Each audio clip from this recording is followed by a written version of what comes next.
Good morning. We look today at Genesis 27 and 28, and it's just kind of interesting things that happen in some of these. But chapter 27 begins with Isaac getting old, and his eyes were so dim that he couldn't see.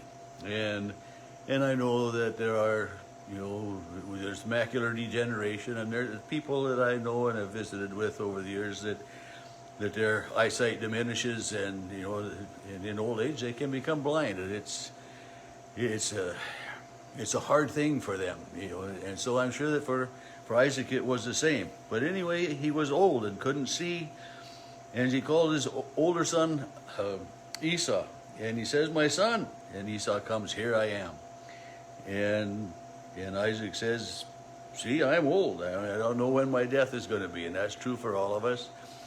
But he says, "Go out and find some game and fix it, fix it up fancy for me. Spice it up and bring me something to eat, that I might give you a blessing. I might give you my final blessing before I leave this life behind." And Esau does. He heads out with his bow and arrow or whatever kind of weapons he takes, but while he's gone, his mother, Rebecca, has overheard this conversation, and as much as Isaac favors Esau, Rebecca favors Jacob, and she will go to no length, as we find out, for her second-born son. And she tells Jacob to bring some game, bring a couple of fatted animals from the flock, that I may fix them. I mean, she goes as far as she fixes the meat for him. And Jacob says, "My dad's going to know it isn't Esau." He says Esau has hairy arms and a different voice, and he smells of the outdoors, and I'm so much different. There's no way I can fool Dad. And Rebecca says, "Oh, we'll take care of that." And she does. She puts some animal, it just disguises him so badly, and fixes this fool, and Jacob takes the meat to his father, and he says, "Here I am, Father." And Isaac says, "Well, who is this?" And he says, "I am Esau, your firstborn." And I never thought about going up to my dad and saying, "Hi, I'm Russ, your second-born son." That wasn't what, but anyway, he identified himself that way, and as much as Jacob can't see, he can still hear. And he says, "Come nearer, so I can feel you," because it's the voice of Jacob, but it is the skin of Isaac, and it is the smell of Esau. And Rebecca had made Jacob smell and feel like Esau, and Isaac gave Jacob the blessing. And it was, I could just imagine being Jacob, and lying to your father that way, and knowing that you're going to be stealing the blessing. I mean, and we'll be reminded, but Jacob has already got the birthright. He got Esau to give him the birthright, but now he's going to steal the blessing. And he does, and the blessing is, he says, "The smell of my son is like the smell of the field that the Lord has blessed. May the God give you the dew of heaven, the fatness of the earth, the plenty of grain and wine, and that the people serve you. Be Lord over your brothers, and may your mother's sons bow down to you." And, so Jacob had received his father's blessing as to inherit everything, and to have his brothers then to be under him, which should have been Esau, should have been the one that got that blessing. And as soon as the blessing was over, Jacob leaves, and shortly thereafter, here comes Esau with the meal that he has prepared. And he says, "Let my father sit up and eat of his son's game, so you may bless me." And his father says, "Who are you? I mean, I just gave Esau my blessing.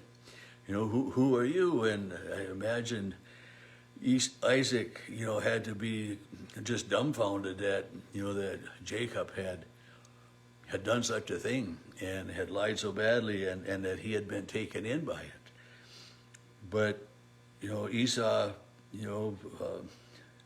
asks for a blessing as well, and his father says, I've given my blessing to Jacob, so I can't take that away, but I will give you a different blessing. And the blessing that Esau gets is nothing in comparison. It's,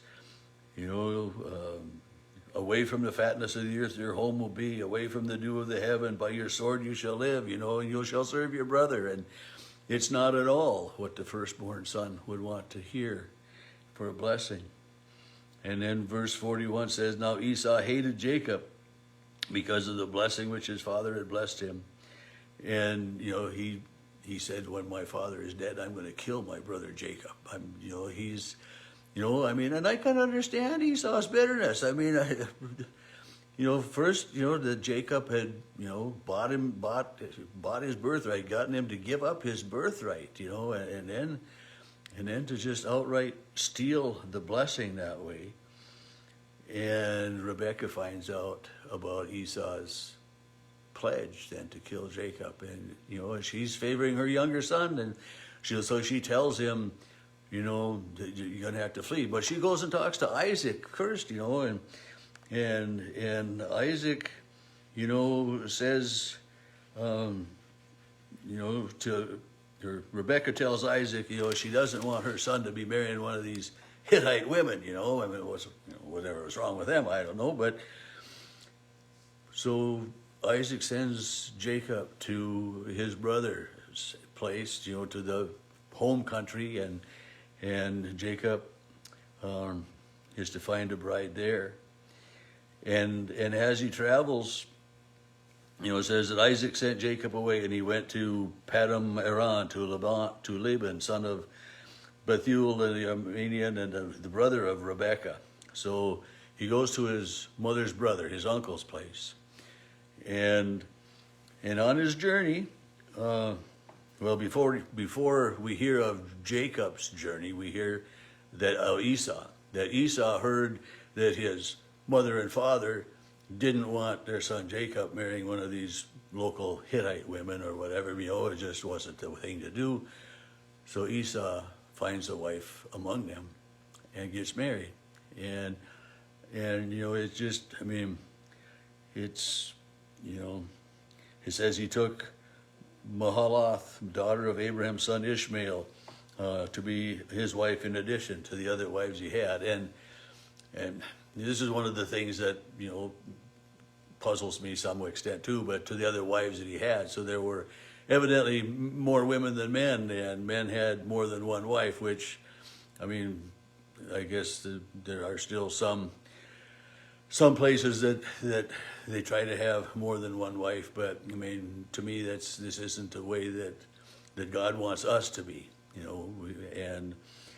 but anyway, he finds a wife that most likely wouldn't meet his mom and dad's approval. And Jacob then is on his way now, and we hear the story of Jacob on his way, and as from verse 10 of chapter 28 to the end of it, Jacob is on his way to the house in the land of Laban, his uncle. And when he was traveling a certain distance, he needed to stop and spend the night, and he put a rock for his pillow. And I like a soft pillow, not a rock for a pillow. But as he slept that night, he had a vision. He had a vision from God, and he saw this ladder set up upon the earth, and the top of it reaching to the heaven, and the angels ascending and descending. And there's a song, "We Are Climbing Jacob's Ladder." Well, it was angels that were ascending and descending Jacob's ladder, not that Jacob was going up to heaven on it at all. But so that song is a little bit misleading. But it's Jacob's ladder is in the Bible, but the ladder comes from heaven all the way down to the earth. It wasn't like the Tower of Babel that people tried to build from the ground up.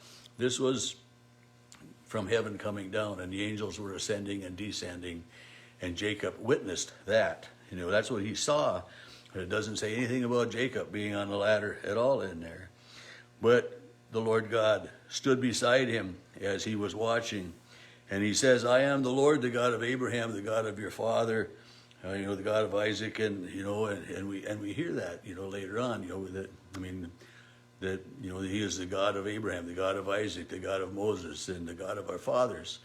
And so here, God is identifying Himself that way to Jacob, and He says that on the land you will lie, I will give to you and your offspring. So here Jacob receives a blessing from God, and again, I'm a little puzzled at that, because here Jacob, he came out grabbing the heel of his brother. He bought his brother's birthright, took advantage of his brother. He stole the blessing from his brother that his father gave, and yet God chooses to bless Jacob as well. And it's it's one of those things that gives me some heartache as I read the Bible, but to know that God is God, and God will do what God will do. And Jacob had received Isaac's blessing of being, the Lord of the land and everything. And God says, basically, He's reaffirming then the blessing that Jacob received from his father. And Jacob, as he wakes up, says, surely the Lord is in this place. And he designates that place that he slept as an altar. And that'll show up again later on. He says at the very end and this stone which I have set up as a pillar shall be God's house. And of all that you give me, I will surely give you a tenth. So here we have the issue of the tithe, God receiving 10% of things and everything that way. But as we read the story, the early stories of the people, there's so many things that puzzle me. But through all of it, God's love and God's guidance and God's blessing shows through. May you live in God's blessing today.